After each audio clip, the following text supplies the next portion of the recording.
הזמינו איזה 40 שלוחים, צרפת היה גם כן הרב מנדל אזימו. הגענו לאוהל, פללנו יחד, ומשם אוטובוס לקונטיקט.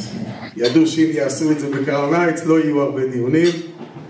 בקיצור, ישבנו במלון במשך שבוע ימים לחשוב איזה פעולות יהיו הכי נכונות לעשות לקרב צעירים.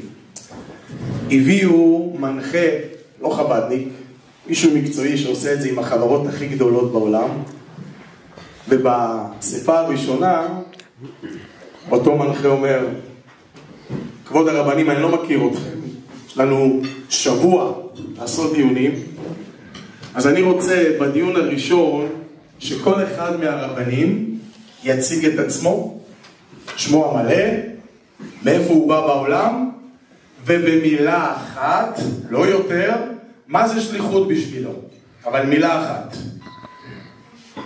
בקיצור, ככה באופן רנדומלי ישבו השלוחים, הראשון היה הרב נחמיה וילן. והציג את עצמו, והוא אומר במילה אחת, שליחות פרייר. קשה לתרגם בשפות אחרות פרייר, זה בעברית, אבל מבין שאתם מבינים מה זה פרייר. פרייר זה אחד שנותן ולא מקבל שום דבר בעבור הנתינה שלו. ביז'ון. בקיצור, אחרי הסדנה הראשונה ניגשתי אליו, אמרתי לו, נחמיה, השליח מוצלח?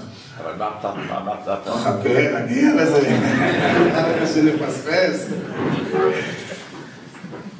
אמרתי לו, תגיד, אתה צריך קבוצת תמיכה? אתה מרגיש פרייר? הוא אומר, לא נתנו יותר ממילה אחת. אז אני אגיד לך, אני יושב בשבתות האחרונות בבית ומברך את הילדים שלי. לחיים, הלוואי ותהיו שלוחים פריירים.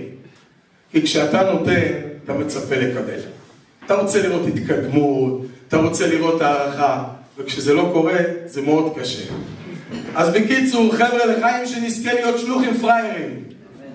אבל הקדוש ברוך הוא והרב לא נשארים חייבים, הם ייתנו בעזרת השם, תשבורך ומיודו, ימלאו, הפסוך, הקדשו והרחובו. אבל שלא נצפה לקבל משהו במיידי. קיצור, זה היה מאוד מעניין. אני אתן ככה כמה דוגמאות. הרב ברל עזר אמר revolution, מהפכה. ומוישה קוטלרסקי זיכרונו לברכה אמר שנורר. והיו שם עוד כל מיני מילים. אני הייתי כמעט אחרון, ככה באופן רנדומלי. הייתה איזה מילה, חבר'ה, לא משהו מקורי. אבל זה מה שאני מאמין בו. וזכיתי שאף אחד לא אמר את זה לפניי. ואמרתי, my name is Rabbi Shmuel Raskin from Budapest, Hungary, and from me shlichut in one word is love, אהבה. כי אני מאמין בזה, וכולנו מאמינים בזה, שבשליחות קודם כל צריכים לאהוב את הקדוש ברוך הוא. לאהוב את הרבי. אנחנו נמצאים לפני י' שבט, כמה חשוב שנגביר את האהבה לרבי, לשליחות, ולא פחות חשוב שנאהב את מה שאנחנו עושים.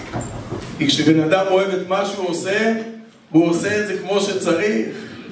וגם לא פחות חשוב שנאהב את האנשים. כי כשאתה אוהב אותם, הם מרגישים את זה. יש אנרגיה, יש חיוך, יש דברים, ואני אשתף אתכם ככה בכמה סיפורים, אבל אני רוצה לשתף בסיפור שאותי באופן אישי לימד מסר כל כך חזק, וזה מתקשר לנושא שדיברנו עליו. לפני 4 שנים, ליל ראש השנה. אצלנו בבית חב"ד אני יכול להכניס עד 400 איש. אבל חגים גדולים, ליל הסדר זה 1,000 איש, ועוד חגים, אז אנחנו עושים את זה במלונות. ליל ראש השנה, עשינו במלון מריוט, היו 600-700 איש. עכשיו, גם שאתה 23 שנה בשליחות, כשיש לך אירוע של 700 איש, אתה בלחץ. בפרט אני פועל עם ישראלים, אתם מכירים את הסגנון, אני מאוד אוהב אותם, אבל הם סגנון. בקיצור, אני פותח את האירוע, אני אומר, שנה טובה, ברוכים הבאים. אני רוצה להזמין את כל הנשים והבנות להדליק נרות, לכבוד ראש השנה, אשתי הרבנית, תעזור. קיצור, קמים כמה מאות נשים, ואני מחכה בשולחן, שילכו ויחזרו. ממש ככה בשולחן לידי יושבת משפחה, ומגיע אליי ראש המשפחה בסגנון של מפקד, ואומר לי, הרב, למה אתה לא מתחיל? השעה 8:22, הזמנת אותנו ל8, כולם פה, תתחיל בבקשה. עכשיו הוא עשה את זה בצורה של מפקד בצבא.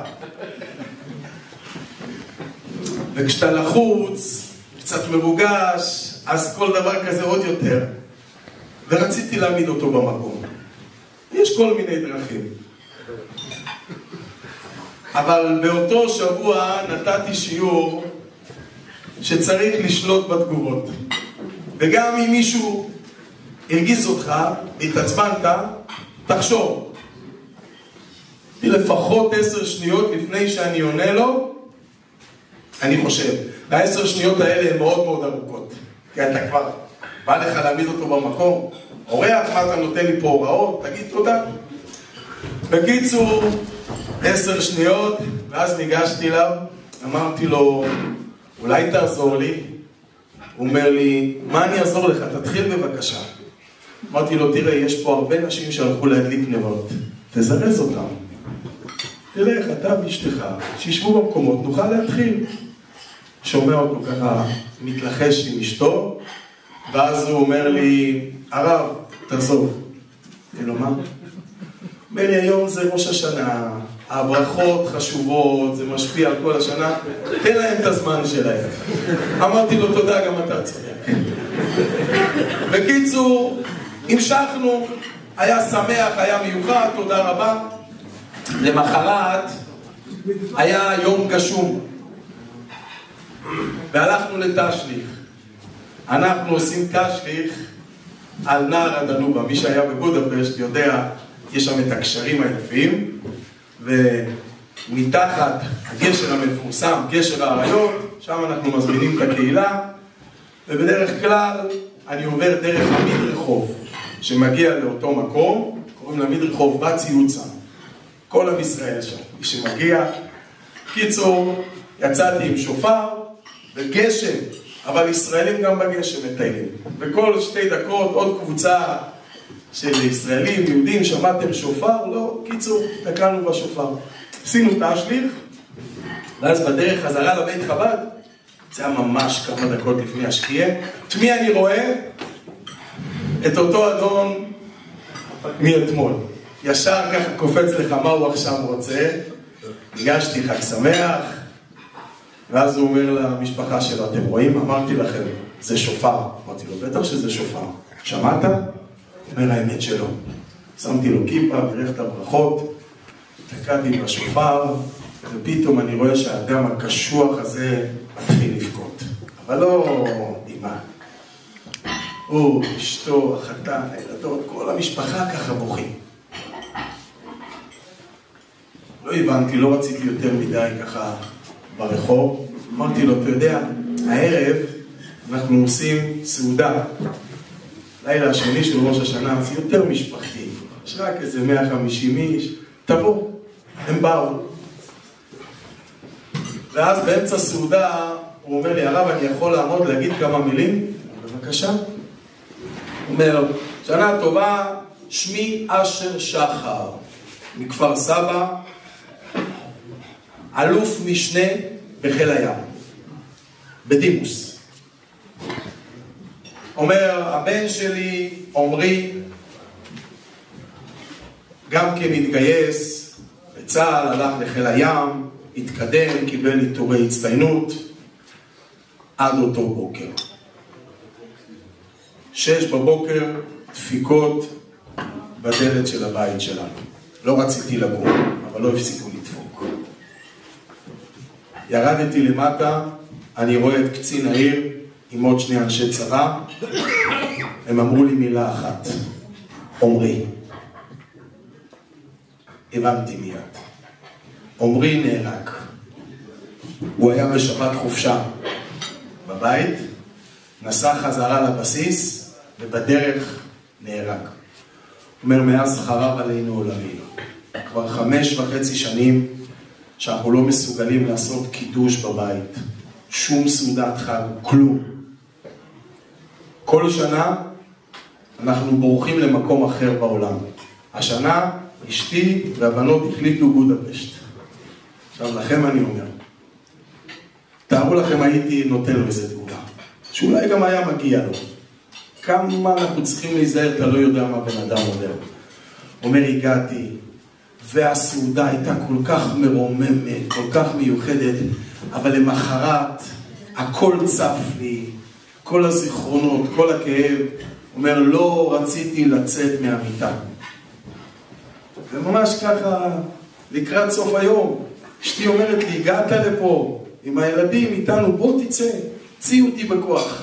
יצאתי, אני מסתובב ברחובות בודפשט, ואני שומע שופר. אני אומר להם, זה שופר. אמרו לו, אשר, אתה מדמיין, מה שופר בבודפשט?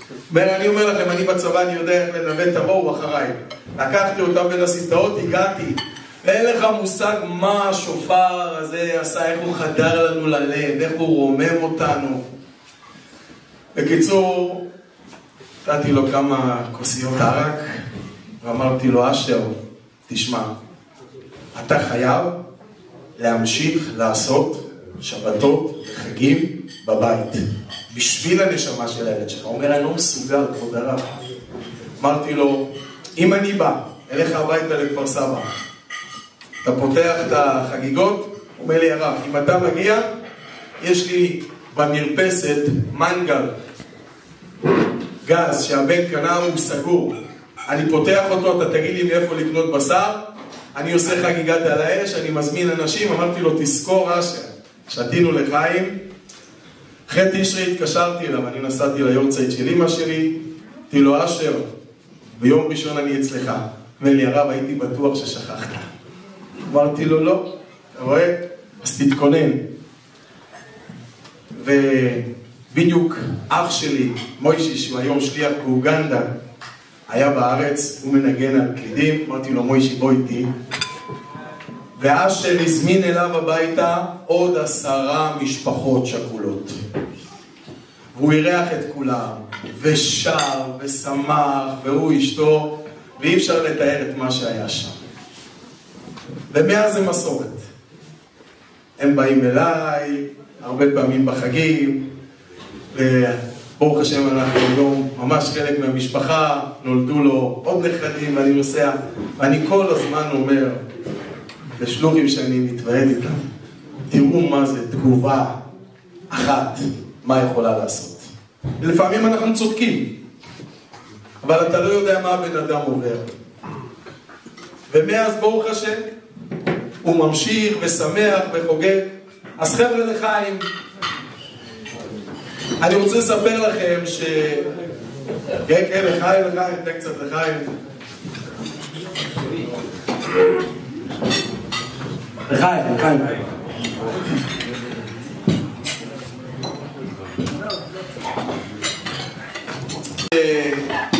אנחנו מאוד משתדלים לעשות, זה חוץ מחיוך לתת לכל אחד, זה גם להכניס הרבה ניגונים בתפילה.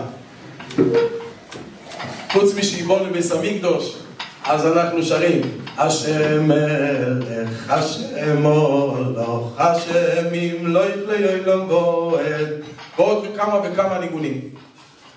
ולפעמים אתה בא בבוקר בלי מצב רוח, בלי החשק, ואתה שר את זה. ואחד הפידבקים שאני הכי מקבל זה דווקא על הדברים האלה. האנשים כל כך צמאים, קצת אור, לעוד איזה ניגון, לעוד איזה עניין. אני לא אשכח, לפני כמה שנים, אחד מהקהילה שלנו הגיע ביום שישי לתפילה. עכשיו אני אותו יום שישי הייתי עצבני. אתם יודעים, אנחנו בני אדם, יש לפעמים עניינים מהבית, מבחוץ. באתי לבית חב"ד עם מצב רוח לא טוב. ואמרתי, היום אני לא פראייר של אף אחד. בא לי להתפלל היום ברצינות, לא רוצה לחייך. בקיצור, התחלנו את התפילה, אנשים באו אליי, נתתי גוד שבס, אבל לא עם החיוך הרגיל. פתאום נכנס אבי קלודימון, אחד מהקהילה, ניגש אליי ואומר לי, שבס כבוד הרב, גוד שבס. אחרי 2 דקות הוא בא אליי, אומר לי, הרב שבת שלום, אני הולך. אמרתי לו, מה קרה? הוא אומר לי, הרב, תראה, אני רואה שאתה היום בלי מצב רוח טוב. ואני אגיד לך את האמת, אני בא בשביל החיוך שלך. אז אני רואה היום אתה בלי מצב רוח, אני אבוא שבת אחרת. וזה היה ככה כל כך אמיתי, חיבקתי אותו, אמרתי לו, הנה, קבל חיוך. And sometimes you need to fake it until you make it. לפעמים צריך לזייף את זה עד שזה בא אמיתי. הנקודה הזו היא כל כך מעוררת והיא מצילה חיים.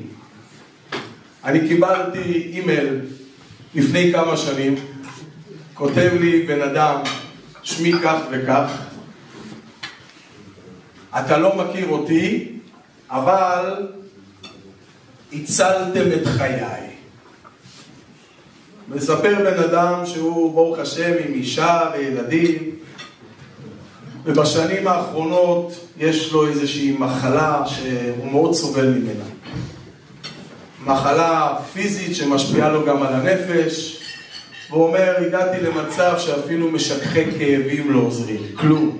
אין יום, אין לילה, סבל גדול. אומר, אני איש דתי, ובעקבות כל זה איבדתי את האמונה, איבדתי את הרצון לחיות, עד שהגעתי למצב שרציתי לעשות את הגרוע מכל. לשים קץ לחיי. אומר, ובאותו שבוע שכבתי מדוכא במיטה, קשר אליי חבר, ואומר לי, קניתי לנו כרטיסים לבודפשט. לא היה לי כוח. אמר לי, תשמע, קניתי, בוא איתי. הוא אומר, סחב אותי, נסענו, ואז הוא אומר לי, הזמנתי ארוחת יום שישי בבית חב"ד. אותה שבת זה היה שבת תשעה באב. ובדיוק היה החזן הראשי של הבית כנסת הגדול בירושלים אצלנו, נפתלי הרשטיק, זיכרונו לברכה. ודיברנו שדווקא בשבת תשעה באב צריך עוד יותר להגביר את השמחה. הוא אומר, נכנסתי, והקהילה, ואתה קיבלתם אותי בחיוך, והשירה, והשמחה, ולמחרת, ובסעודה, בכל העניינים. אז אני רוצה להגיד לך, חזרתי למחרת ביום ראשון, ואשתי והילדים קיבלו בעל ואבא חדש. החלטתי שאני רוצה להמשיך לחיות. אז תודה לכם. מה היה שם? אתה מקבל בן אדם עם חיוך, אתה מקבל בן אדם עם מאור פנים, זה מציל חיים, וגם הוא, ברוך השם, מאז ממשיך. אז שהשם יעזור שיהיה לנו חיוך טבעי, שיהיה לנו חיוך פנימי, שלא נצטרך להתאמץ לעשות את זה. לפני כמה שנים התקשר אליי רמוישה קוטלרסקי, זכרונו לברכה, אמר לי, שמוליק, אני רוצה שתדבר בשבת, ביום שישי בלילה, בכינוס השלוחים. עכשיו, אני זוכר שתמיד הייתי חבר'ה שהזמינו לדבר ביום שישי ובשבת, ריחמתי עליהם, בלי מיקרופון, כולם מדברים. אמרתי לו, דווקא ביום שישי? הוא אומר לי, כן. קיצור, אמרתי לו, בסדר. ואז אמרתי לאשתי, אני אגיד לו שאם הוא רוצה שאני אדבר, אז זה לא בשבת. מי ישמע אותי? מה? אומרת לי, אם הוא ביקש ממך, אז כנראה שהוא צריך את זה. שתעשה. וחשבתי הרבה, מה אני אדבר בפני שלוחים? כולם חכמים, כולם נבוינים, מה אני אספר לאמוצים? מכירים הכל. ואז פגשתי אחד מהשלוחים, הוא אומר לי, תקשיב, שמולי, מה מחפשים? להתרומם. תביא איזה נקודה, דבר על איזה עניין, כל אחד יש לו את הזה שלו, ונתרומם ביחד. בקיצור, עשו את היום שישי הזה דווקא איך זה נקרא, העולם של הארמי, שעושים השנה את כל לא בהולדרת. בקיצור, וסידרו גם כן במה באמצע השולחן, ברוך השם גם היה אפשר לשמוע, ואז אמרתי, מה אני אומר? ואמרתי, חי ורעי שלוחים, פרשס חי סורן, כולם מכירים את הדרשה המפורסמת. בס קוף ובס חוף. יש פה וורט חזק. כשליהודי יש איזושהי צרה, מישהו לא מרגיש טוב, יש בעיות כאלה ואחרות, מה הוא עושה? אומר פרק חוף. המנצח מזמור לדוד ינך השם, ודואג שכולם יגידו איתו. באותה מידה שאתה אומר פרק חוף על צרות שיש לך, בס קוף. אל תשכח להגיד פרק קוף בתהילים. מזמור לשרידו. אז זכינו ברוך השם שאנחנו שלוחים של הרבי.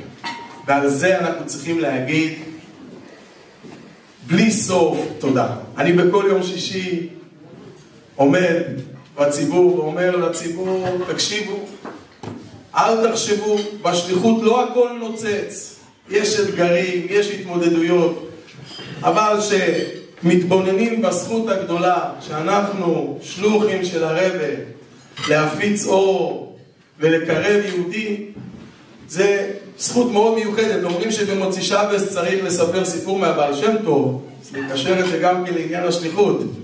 יש את הסיפור המפורסם שבמוצאי שבת, ממש איך שיצא שבת, הגיעה אלמנה ענייה לבית כנסת של הבעל שם טוב, והתחננה אליו שהם רעבי אמי והילדים, היא מבקשת עזרה. בעל שם טוב ביקש מכל החסידים שיכניסו את היד לכיס. כל החסידים הכניסו את היד לכיס ומצאו מטבע ונתנו לאותה אישה, והיא הייתה מאושרת. אחרי זה ישבו החסידים לדון מה היה המופת שהיה פה. אז קבוצת חסידים אמרו, המופת הוא מאוד פשוט, כולם עם בגדי שבת. מה הסיכוי שיהיה מטבע בכיס? זה נס שלכולם היה מטבע, ירד מן השמיים.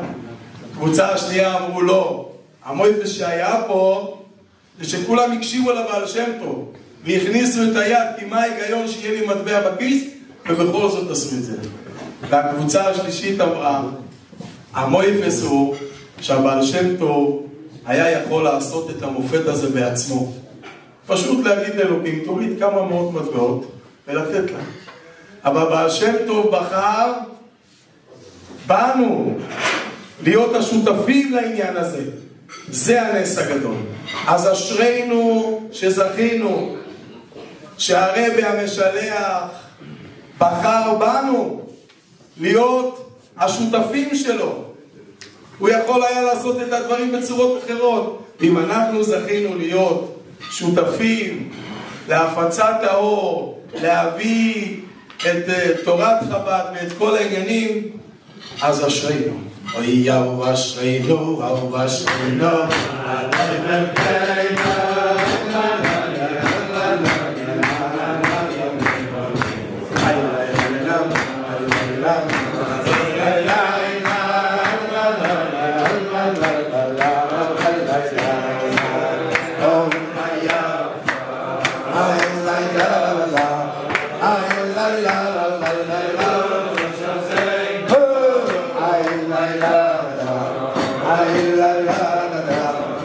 בבודפשט יש קהילה נאולוגית, זה קונסרבטיבי, ואחרי המלחמה הם היו רוב היהודים. הכי קל להיות קונסרבטיבי בלי התחייבות. קיצור, והקהילה הזאת שהתחלנו את הפעילות יצאו נגדנו, ההדלקות המרכזיות יצאו נגדנו, למה לעורר אנטישמיות, תדליק בבית וכו'. וגם שעשינו את הפעילות באותו פסטיבל יצאו נגדנו, למה לא צריך. אבל לאט לאט זה נהיה פופולרי, וכל פעם שראש הממשלה המקומי היה מגיע לפסטיבל, הוא היה בא אלינו לדוכן, והשרים, אז הם פתאום ראו בזה גם כן איזה עניין, ואז פנו הקהילה הנאולוגית, הקונסרבטיביים, להנהלה של הפסטיבל, ואמרו שהם גם רוצים לפתוח אוהל יהודי. עכשיו, המנהל כבר התיידד איתנו. אז המנהל סיפר לנו, שאלתי אותם למה אתם צריכים לפתוח אוהל יהודי, יש כבר אוהל יהודי. אז הם אמרו, לא, זה חב"ד, אנחנו נאולוגים, הרבה יותר קליל, הרבה יותר להם. אני לא מבין. חב"דניקים הם פנאטים. הם מהיהדות לא מוותרים על כלום, הם 100%, זה לא מה שהולך היום. אנחנו נאולוגים קונסרבטיביים, כזה קליל, 20-30%. אז המנהל הגוי אמר להם, עניתי לקהילה הזו, אם אני יכול לקבל יהדות של 100%, למה שאני אקח של 20-30%? וזה מסר שלימד אותנו, אוהב את הבריות ומקרבן רק טובה. שמור על הכל, זה הדרך. אני אספר לכם פה עכשיו משהו קצת אישי, אני יושב פה עם אחים. אז בשנה הראשונה שעשיתי ליל סדר בבודפשט, אז התייעצתי עם כמה רבנים, ליל הסדר להחזיק קהל כזה, בעוד ישראלי, זה לא קל. אז במידת הצורך, איזה קטעים אני יכול לדלג מתוך המגיד? אז אמרו, יש קטעים שאי אפשר, יש קטעים בש"ס הדחק, בדיה, וזה. בקיצור, בחור, אני עוד הייתי שם בתור בחור, לפני שהגעתי עם אשתי. בתור בחור אמרתי, בוא ניקח את הבדיעבד, נעשה אותו לכתחילה. בקיצור, עשינו ליל הסדר, והיה יחסית קצר, מתחילת מגיד עד שולחן אורך, הייתי מבסוט. סוף הסדר, בא אליי אחד מהקהילה בשם רפי, אומר לי, הרב, מאוד התאכזבתי. אמרתי לו, למה? תראה איזה מהר, איזה שמח. הוא אומר לי, תראה, לדלג מהגדה אנחנו יודעים יותר טוב ממך. באתי לפה כדי לראות סדר כהלכתו. אמרתי לו, רפי, איזה מסר נתת לי. אנשים באים אלינו, צריכים שנדלג, זה הם יודעים לעשות לבד. הם באים אלינו, הם רוצים אותנטיות. נכון, אותנטיות עם האור פנים, עם שמחה, עם סגנון טוב, אבל ומאז, גם שיש לי סדר של 1,000 איש, אני לא מוותר, עליו קטע. מוצאים היום שיטות, זה לא קל, בלי מיקרופון וזה. דרך כלל מה שאני עושה, אני היום מבקש מכל 10 שולחנות לעמוד. ואז 10 שולחנות קוראים בקול, מה שהרווחתי שגם שומעים אותם כולם ביחד, וגם אני מרוויח שלפחות כל אחד מהם קרא קטע. אז כולם שותפים וזה נהיה יותר מעניין. בקיצור, אנחנו צריכים להיות אותנטיים, להיות אנחנו, רב זימון, אפשר איזה מיסד בדיחוסה? אני מרגיש בנוח. אבל זה עכשיו מתחיל לפברין, עד עכשיו זה סגנון דרשות. קיצור, הרעיון הזה מלמד אותנו שאתה צריך להיות מי שאתה. וכשאתה לא מי שאתה, זה יכול לצאת מאוד מאוד לא טוב. היה איזה יהודי שמאוד רצה לעבור לגור בשכונה של קהילה חרדית מאוד סגורה. עכשיו, להתקבל לגור שם, צריכים רעיון אישי עם הרבא שלהם. הוא חשוב לו לטעות על קנקנו של כל אחד מהתושבים. ואותו יהודי היה בלחץ. אומר, מה הרבא ישאל, מה אני צריך לענות? אחד מהמקורבים שם אמר לו, אני שמעתי הרבה רעיונות כאלה, אני אכין אותך. אומר לו, אתה תיכנס, הרבא יגיד לך, שולם עלייכם. אתה צריך לענות לו, עלייכם שולם. שאל אותך, רוס מרסטו, סרצה, ברוך השם. ואז הוא ישאל אותך, אתה לומד תורה? תגיד, כן, בטח. שאל אותך, כמה זמן? תגיד לו, 6-7 שעות ביום. שאל אותך לבד? תגיד לו, לא, עם חברוסה. ואז הוא יגיד לך, אתה רויסה צדיק. תגיד לו תודה, אבל לא כמו הרבא. סגור? אל תשכח. קיצור, אותו בן אדם במשך שבועות משנן, מכיר את כל הזה, תעיר אותו באמצע הלילה, יודע את השאלות והתשובות. נכנס בביטחון, הרב אומר לו, שולם עלייכם. הוא אומר לו, עלייכם שולם. בוס מרקס, הוא אומר, ברוך השם, תגיד לי, אתה טובל במקווה? הוא אומר לו, יו, עבדת. אומר לו, כמה זמן? הוא אומר לו, 7-8 שעות ביום. אומר לו, לבד? הוא אומר לו, לא, עם חברוסר. הוא אומר לו, אתה גרויסר חזר. הוא אומר לו, תודה, לא כמו הרב.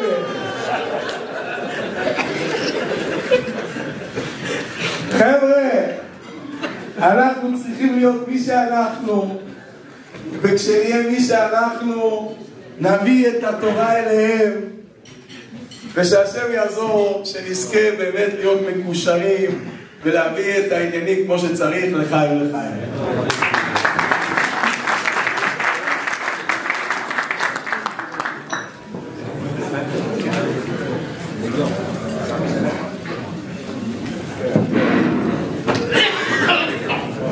שמואל שחר קטן, ואני נראה התבררות